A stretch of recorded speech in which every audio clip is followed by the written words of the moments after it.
its actualization in any nonviolent way that I can. That is Peter DeMott. He died on Thursday at the age of 62.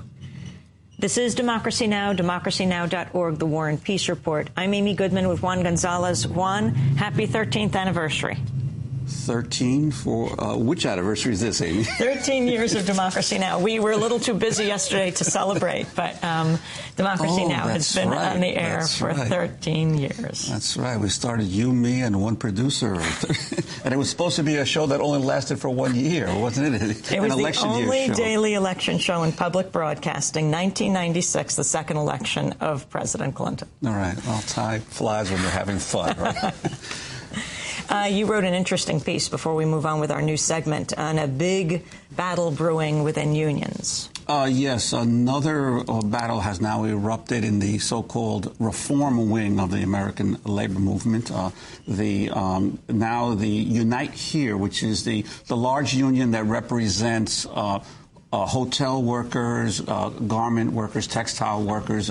It was actually a merger of two unions that occurred about 5 years ago, and Unite Here now has a major battle that has implications beyond its union because the SEIU has also become involved. Andy Stern, the Service Employees International Union, the fastest growing union in America.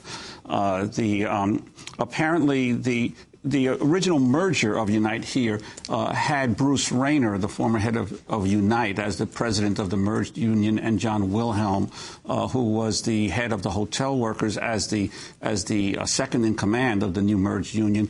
But there's been a lot of battles internally between the two camps since they've been merged, and the big battle is over the bank that the union has, the only union-owned bank in America, a commercial bank, the Amalgamated Bank, which has about $5 billion in assets.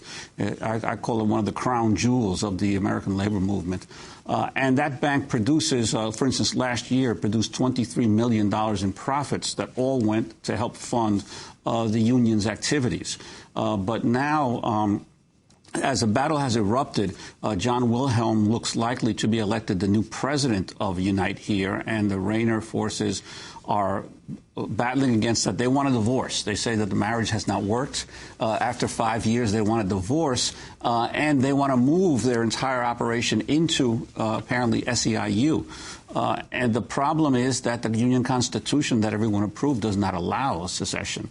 And so now there is basically a scorched earth battle between the two sides, with Wilhelm trying to keep Unite Here together, and Rayner, in essence, it appears to be working cooperatively with Andy Stern to tear his own union apart and take his section of it over to SEIU.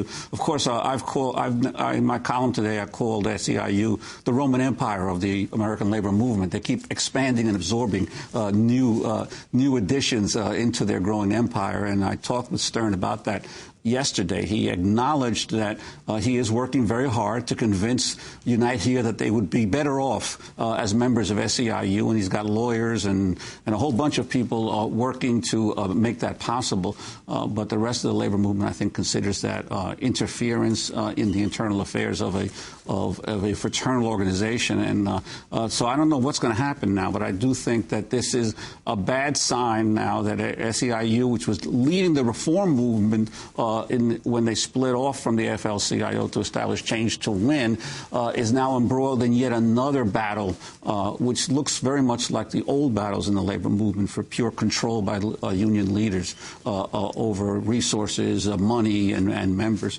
So we'll see how it works out over the next few months. We'll certainly continue to follow that story. Well, one of President Obama's first